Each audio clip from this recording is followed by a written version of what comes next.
1박 후 우리가 나마다 호텔입니다. 여기 호텔 전경인데 여기서 이제 지금 칸자 위로 지금 따라와 있습니다. 여기 아주 좋습니다. 배가 아주 여러 척고요. 물은 아직도 여전히 진흙탕물입니다. 그래서 1박 후 지금 칸자 이렇게 따라오고 있습니다. 타이족이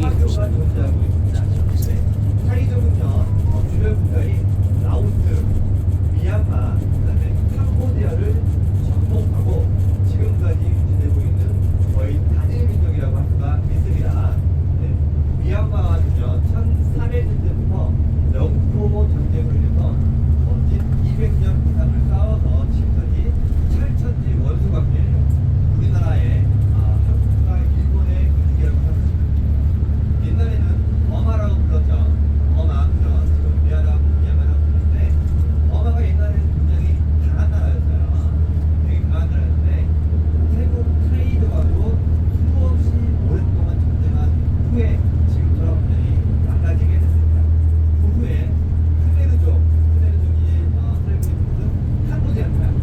캄보디아와의 또 영토 전쟁을 또 승리함으로써 1945년 전쟁 2차 세계대전이 이어지기 전까지 태국의 영토는요, 라오스까지 태국을 붙였어요. 라오스까지 태국을 붙였고 너무나도 큰 제국 중에 하나였습니다. 동남아에서는 태국이었어요. 그런데 식민 지배를 받지 않는 조건으로 프랑스한테 라오스 땅을 떼어주고 일본한테 미얀마 영토로 가는 길을 터주기 위해서 길을 터주는 방법으로 식민 지배를 피할 수가 있었습니다. 그만큼 태국은요, 외교가 굉장히 뛰어난 나라 중에 하나예요. 왜냐하면요, 현재까지도 전 세계에서 유일하게 중국과도 군사훈련을 하고 미국과도 군사훈련을 함께 할 수 있는 유일한 국가입니다. 태국은 그만큼 외교를 잘하기 때문에 우리 세계적으로는 우리나라에서는 이렇게 태국 우리나라보다 못하다고 생각할 수 있지만은 외교 문제에서는요, 우리나라보다 훨씬 더 잘하고 있습니다. 지금 현재는 미국보다는 태국의 경제 자본을 좀 많이 유입이 돼서 중국에 조금씩 먹히고 있는 상황이긴 하지만 아직까지는 동남아 국가 중에서 미얀마, 라오스, 캄보디아, 베트남 이 주변 국가 중에서 경제면에서나 군사면에서나 1등인 국가 중에 하나입니다.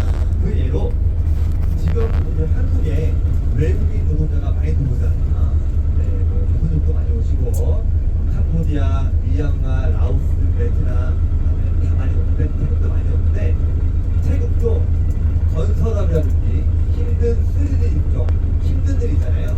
그런 거는 주변 국가인 미얀마, 캄보디아, 라오스에서 태국으로 돈을 벌기 위해서 오는 이주 노동자들이 굉장히 많습니다. 왜냐하면 태국에 있는 이 태국 돈, 마트라고 하죠. 이 태국 돈이 미얀마와 라오스와 캄보디아에서 통용하고 있어요. 태국에 있는 돈을 벌어서 굳이 환전하지 않고 본국으로 가져가면은 그 본국에서 자국 돈으로 환전이 가능합니다.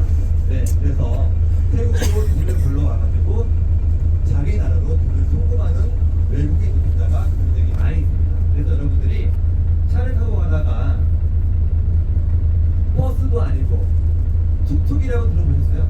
트럭에다가 천막 같은 거 띄워서 의자 세워놨잖아요. 거기에 타고 다니는 사람들이 굉장히 많아요.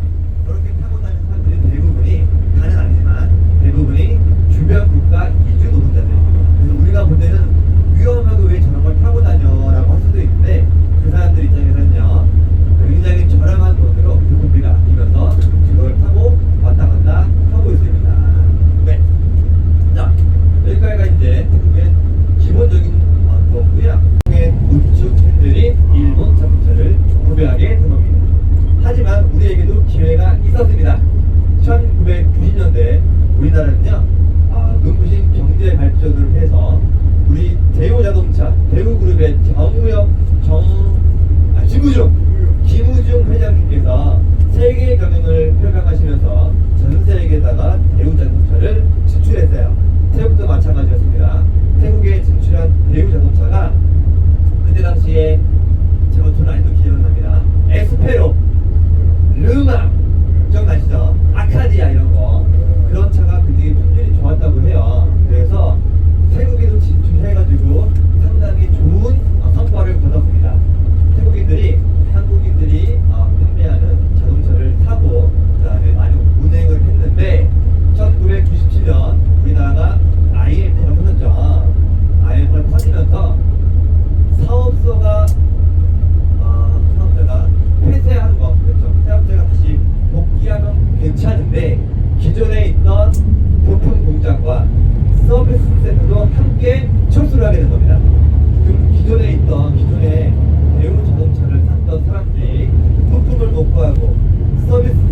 게 많이 없다 보니까 교민이 2만 명이 조금 넘습니다. 2만 명. 그 중에 저도 한 명이고요. 그래서 여러분들이 태국에 자꾸 오셔야 제가 여러분들을 만날 수가 있으니까 자주 오세요. 네. 자, 이렇게 했고, 자, 여러분들 어저께 또 어떤 분을 보셨어요? 우리나라에는 이제 거의 다 사라져가고 있는 육교와 복화도로가 너무 많다. 네, 맞습니다. 태국은요, 크레이지 집안이에요. 석회암. 그러면은 집안이 굉장히 약하겠죠. 땅을 1m, 2m만 딱 파잖아요. 그러면 땅 밑에서 물이 올라와요. 네, 물이 올라옵니다. 그러다 보니까 우리나라처럼 화강암, 단단한 화강이 아니기 때문에 땅을 파고 내려가면 내려갈수록 집안이 더 약해지고 물이 계속 올라오는 상황이 나옵니다. 그러면은 도로는 넓혀야겠는데 땅은 못 파고 그렇게 해서 만든 것이 고가도로입니다. 또 하나 더 비가 많이 오게 되면 터널을 파게 되면은 홍수가 나게 되면 어떻게 침수가 되겠죠. 안 그래도 집안이 약한데 비까지 많이 와가지고 땅굴이라든지 터널이 침수가 되면 더 많은 인명사상, 그다음에 재산 피해가 나겠죠. 그래서 사람들은 태국은 땅을 파서 콘크리트로 단단하게 집안을 다진 다음에 그 위에다가 고가도로에 재산적으로나 더 낫다고 판단을 해서 고가도로를 많이 만들게 됐습니다. 여러분들이 지나다니면서 고가도로 입구를 되게 많이 보시게 될 거고, 그 다음에 전철도 마찬가지로 땅을 파서 전철을 만드는 게 아니라, 그렇죠, 지상철이라고 하죠. 우리나라도 지상철이죠. 경전철이라고 하죠. 그런 걸 만들어가지고 지하철도 위로 만들어서 이제 대중교통을 이용하게 됩니다. 태국은 대중교통이 없어요. 버스가 없다는 얘기입니다. 여러분들이 차를 타고 가다가 간혹 가다가 에어컨도 없이 창문만 올려놓고 큰 빨간색 버스를 보시게 될 수도 있어요. 그것도 많지 않습니다. 왜냐하면은 땅은 넓은데 도로는 좁고 도로는 좁고 자동차가 너무 많아요. 자동차가 너무 많다는 건 승용차가 너무 많아요. 그러다 보니까 교통체증이 여러분들이 상상하는 것 이상으로 굉장히 심한 나라입니다. 전 세계 1위, 2위를 다투고 있어요. 교통체증이. 그래서 아침 출근 시간 7시부터 9시까지는요 항상 차가 막히고요. 퇴근 시간이 5시부터 7시까지도 항상 차가 막힙니다. 여러분 뒤쪽으로 보면은 굉장히 최신식 버스가 있어요. 에어컨이 나오는 버스가 있고, 아까 말씀드린 에어컨이 안 나오는 버스가 있어요. 에어컨이 안 나오는 버스는 기본 요금이 3바트 얼마냐? 한국 돈으로 140원입니다. 자, 140원. 그런데 에어컨이 나오는 버스는 15원입니다. 15바트. 그러니까 5배 차이가 나죠. 한 번 타는데 5배 차이가 나면은 돈이 없는 서민들은 굳이 에어컨 버스를 안 타겠죠. 맞습니다. 그리고 가장 교통이 편리하게 되어 있는 지하철 같은 경우는 한 번 이용하는데 최소 금액이 29바트입니다. 그러면은 1,500원도 한 거죠. 그러면은 3바트짜리 한 번 타는 거랑 29바트 한 번 타는 거랑 10배 차이가 나잖아요.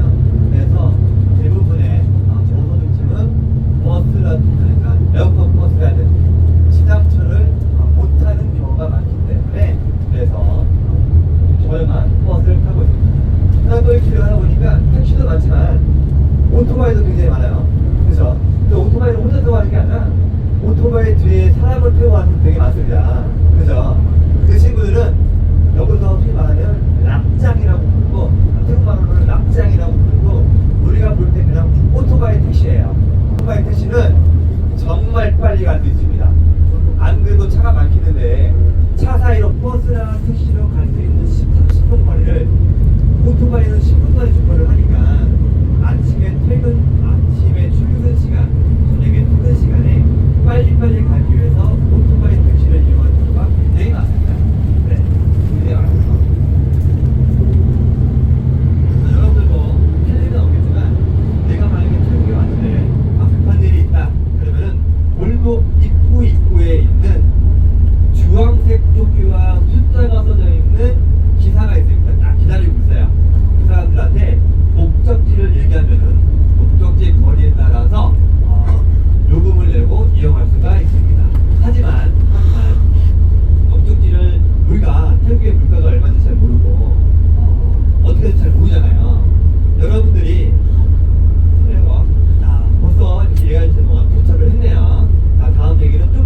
방콕에 있는 한국 6.25 참전 지금 6.25 참전 헌화를 준비했습니다.